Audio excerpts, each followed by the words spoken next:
Good evening, everybody. Welcome to this meeting of Rugby Brough Council's Cabinet on the 26th, or the 6th of February, I should say. I'm Councillor Seb Lowe, Chairman of the meeting. Before we begin, I'm obliged to read out the following notice. There is no fire drill scheduled in the building this evening. If the fire alarm sounds, therefore, please could I ask that you make your way down the main staircase, out of the main doors of the Town Hall and congregate at the entrance to Caldecott Park, where an officer of the council will then give instructions when it is safe to re-enter the building. Okay, moving to the agenda, item number 1 is the minutes. Does anybody in the Cabinet object to me signing the minutes of the last meeting? I'll sign those minutes then. There you go. They are signed. Item number 2 is apologies. Chief Executive, do we have any apologies? Chair, we have apologies from Councillor Roberts. Thank you. And item number 3 is declarations of interest. First of all, are there any non-pecuniary interests as defined by the Council's Code of Conduct for Councillors? No. And are there any pecuniary interests as defined by the Council's Code of Conduct for Councillors?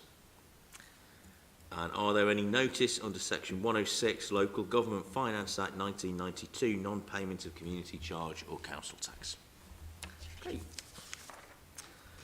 Moving on then to item number 4, which is question time. Are there any questions, Chief Executive? Chair, there's no questions. Item number 5 then is the adoption of the Climate Change and Sustainable Design and Construction SPD, which is with you, Councillor Picker. Thank you very much, Chair, and it's a pleasure to move this report as written, and I want to thank all those who've contributed to it, including our officers, the Planning Services Working Party and the Climate Emergency Working Group, as well as those who've responded to it as we've been consulting on it. It forms part of our overall planning and climate change strategies, and it's designed to sit within that wider framework, so it's just one policy amongst a number of different policies to address some of these issues. And it provides an outline of our expectation for developments to meet the high standards of sustainability and energy efficiency within the framework of the local plan and the national planning policy framework. The document covers guidance on renewable energy, sustainable drainage, waste storage, design principles, and matters such as storage and car parking facilities and EV charging as well, which I know has been a topic of conversation in past years. It'll support planning applications and ensure they meet the standards we want them to, and ensure that we get sustainable development with biodiversity net gain as well and green infrastructure. It's an important step. It's not the end of the process. There will be more to come on climate change, and that's something that we'll move forward with through the local plan review and our forthcoming response to the national planning policy framework. Thank you, Councillor Picker. Do we have a seconder, please? I'll second that, Chairman. Councillor Poole, thank you. Councillor O'Rourke, any comments?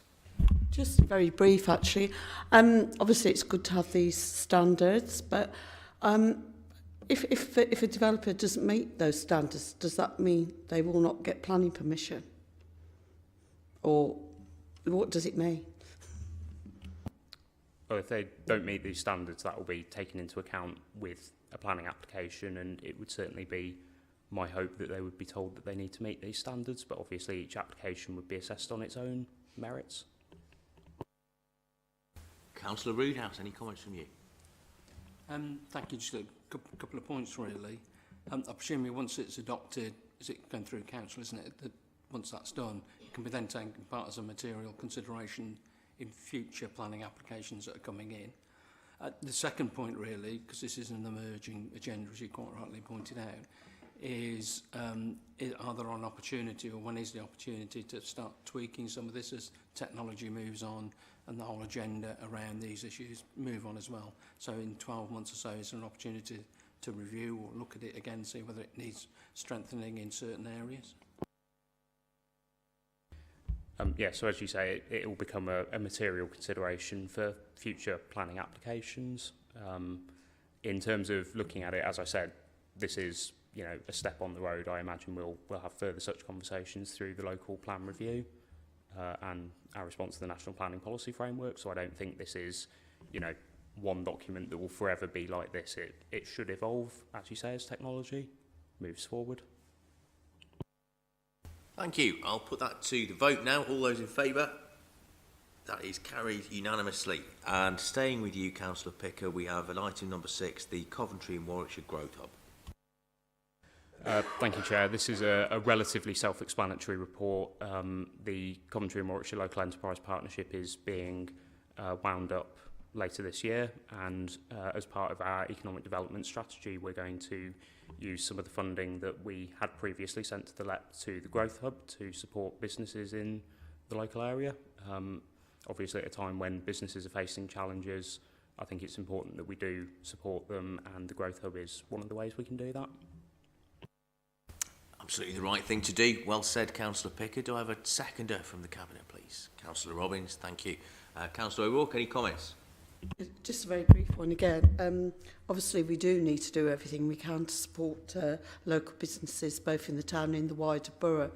So I do hope there's a way for us to overview what we're actually putting in as well, in terms of making sure that it's actually adding value to the local economy and supporting the businesses. I'm not quite sure or clear from what I've read how that actually works. Thank you. So there'll be a 3-year service level agreement as set out in the report with the Growth Hub, so that'll be part of the monitoring. Councillor Roodhouse? Thanks. Just in relation, because we're now putting that SLA into position and the rest of it, so I'm presuming that they'll come along to scrutiny and do a presentation, and there'll be the annual reports and stuff which will be there to challenge them whether they're doing enough for the borough, really. That's... Yeah, through the normal processes. So obviously if scrutiny wished to invite the Growth Hub, I would expect them to attend. Of course they will invite them, and of course they will attend. I will put that to a vote now. All those in favour, please. That is carried unanimously. Moving on then to item number 7, which is the Finance and Performance Monitoring 22-23 report, which is with you, Councillor Robbins. Yes, thank you, Chair. In the General Fund, although there has been an improvement to Q2, there is still a variance of £463,000. Pressures mainly relate to pay awards and garden waste and trade waste, a reduction in the amount that we've actually been what did I mean to say? Not collected, but the amount of trades and garden waste that have actually signed up. It is hoped that the Garden Waste Working Group will make decisions that will reduce the impact over the medium term, and the inflation budget and COVID recovery fund will help to minimise the pressures on the council. Details of all that can be found in Appendix 1.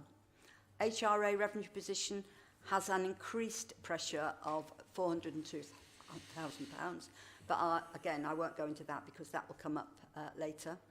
And members will note the new style of reporting performance indicators. There is still work taking place to finalise the dashboards, and this will be shared to members in due course. Any questions? Before we move to questions, can I have a seconder from Cabinet, please? Councillor Poole is reaching for his microphone. So I'll second that, Chairman.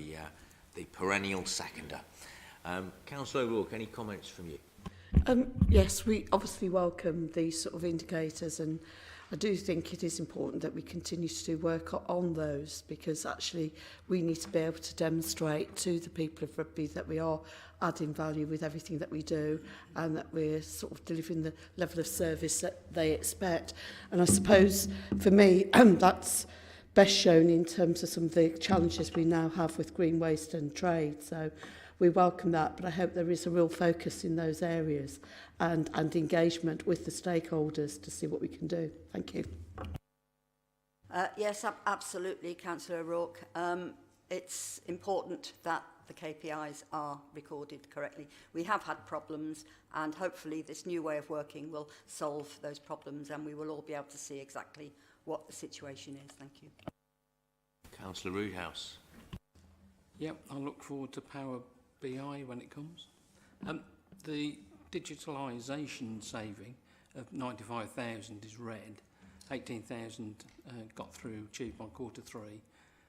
77 still to go, unlikely to be achieved. Just wondering what the challenge is, or what the barrier is around that, as to why that didn't move forward more speedily, or it's closer to that figure.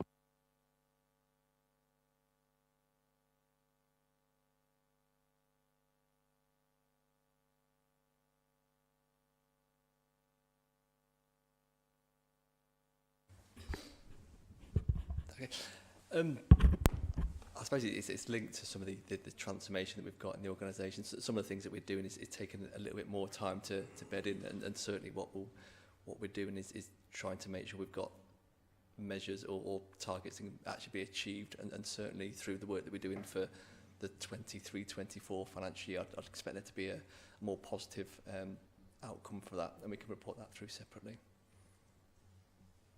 Is it possible to have a more detailed note? I can produce that for you, yes.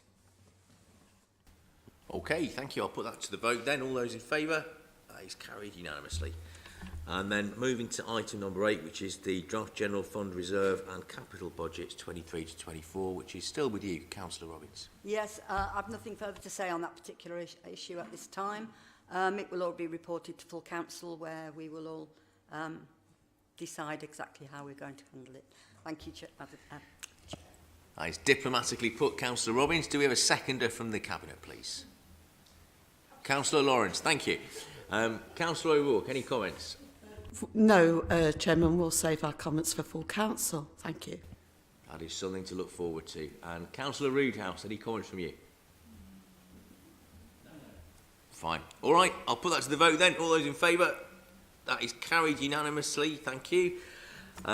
Moving on then to item number 9, which is the Draft Housing Revenue Account Capital and Revenue Budgets 23 to 24 and Medium Term Financial Plan 23 to 28, which is with you, Councillor Craig.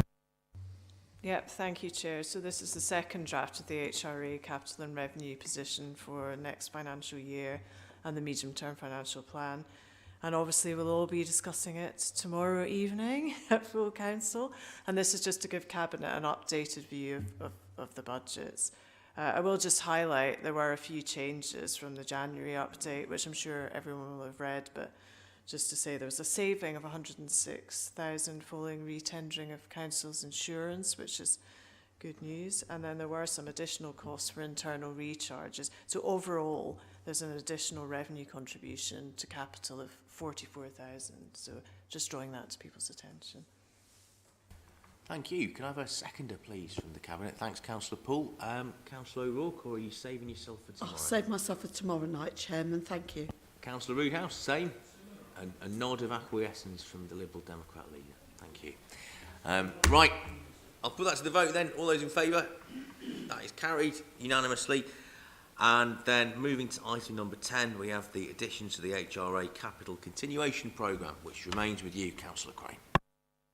Yeah, thank you, Chair. So this officer reports requesting an additional HRA capital budget of 44,000, and it's for disabled adaptation works and a further 10,000 for window replacements. And it's both to be funded from the Major Repairs Reserve. And it's also proposing a review of the adaptations policy to be carried out next year. So I move the report as written.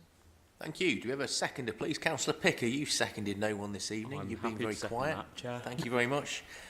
Councillor O'Rourke, any comments? Councillor Roodhouse? Just a couple of little points, I think. Because we've got the emergence of the new integrated care system, integrated care boards, and all the wonderful complex systems that we now have around this. And I welcome number 4 in the recommendation, which is about a review of the adaptations policy. And I'm just wondering when that comes forward, if there could be some member input into that as well, to reflect some of the changes that are going on around this, because as we know with the NHS and everything else that's going on flow through hospitals, that adaptations is a key part of how that can actually tackle some of the issues. So I think if that would be possible, that would be welcome, because there are going to be changes at county level and within the integrated care system and elsewhere with money flowing around. And I think what we need to make sure is that we're actually maximising the amount of pounds that are out there into adaptations, but also the more important thing I think is the speed that they're done at going through, and certainly the whole push now going forward will be about trying to keep people in their homes for longer and not allowing, not just going into the hospital or staying in hospital as well. So I think, like I say, the review is welcome, but I do think we hopefully could get some member input into that and just actually reflect those changes that are happening. Yeah, thank you, Councillor Rush. I'm sure there will be an opportunity to input into that process. Okay, I'll put that to the vote then. All those in favour? That is carried unanimously. We move then to item number 11, which is a motion to exclude the public under section 100A, subsection 4 of the Local Government Act 1972. I ask Cabinet to consider the following resolution under section 100A, subsection 4 of the Local Government Act 1972. The public be excluded from the meeting for the following items on the grounds they involve the likely disclosure of information defined in paragraphs 1, 2 and 3 of Schedule 12A of the Act. Will you second me, Councillor Poole? Certainly will, Chairman. Thank you very much. All those in favour? Fine, that's carried unanimously. Could